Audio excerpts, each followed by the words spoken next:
Selamat sore Bu Herda, perkenalkan nama saya Putri Ramdayani. Di dalam video ini saya akan menjelaskan tentang alat ukur yang digunakan oleh perusahaan Telkom Indonesia mengenai penilaian kinerja karyawannya dan bagaimana sih proses kinerja tools tersebut. Yang pertama, perusahaan Telkom ini menggunakan Key Performance Indicators atau biasa disebut dengan KPI. KPI ini digunakan untuk menilai kinerja karyawan berdasarkan tujuan yang terukur dan jelas. Selain itu, KPI juga membantu perusahaan untuk memantau pencapaian tujuan strategis dan operasional yang terkait dengan produktivitas dan kinerja karyawan. Untuk yang nomor 2, itu ada 360 degree feedbacks atau biasa disebut dengan umpan balik dari berbagai sumber untuk memberikan gambaran yang lebih lengkap lagi mengenai kinerja karyawan. Alat ini juga berfokus pada penilaian yang komprehensif dari atasan, bawahan, rekan sejagat maupun diri sendiri. Yang ketiga itu ada penilaian kinerja oleh atasan langsung, di mana proses penilaian ini dilakukan oleh senior atau biasa disebut dengan atasan berdasarkan tujuan dan tugas yang telah disepakati bersama oleh karyawannya.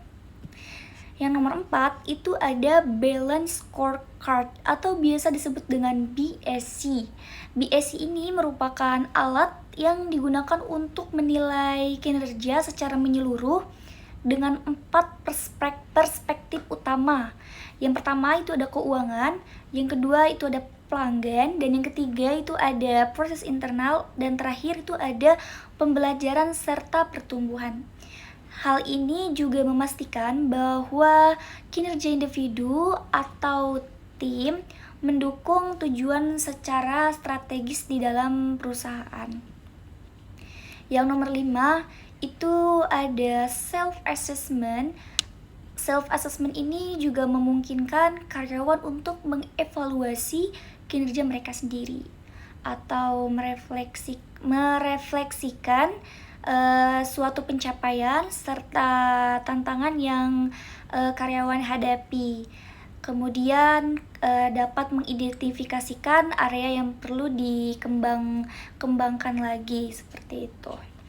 Nah, yang nomor 6 itu ada kompetensi based assessment, di mana kompetensi based assessment ini adalah penilaian berbasis kompetensi yang digunakan untuk mengevaluasi keterampilan, pengetahuan, dan juga perilaku yang dibutuhkan untuk menjalankan pekerjaan secara efektif.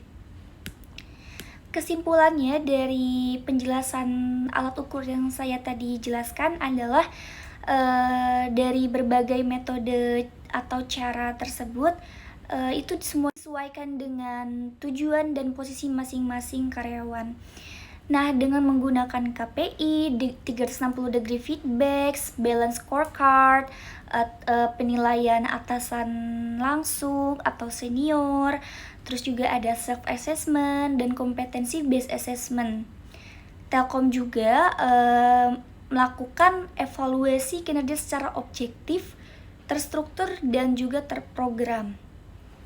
Semua alat tersebut juga dapat memastikan bahwa kinerja karyawan ini tidak hanya dinilai dari segi pencapaian hasil saja, akan tetapi juga dari kompetensi dan perilaku yang mendukung tujuan strategis perusahaan. Sekian dari penjelasan saya, mohon maaf bila ada salah kata atau gangguan dari video ini. Saya ucapkan mohon maaf sebesar-besarnya. Terima kasih. Wassalamualaikum warahmatullahi wabarakatuh.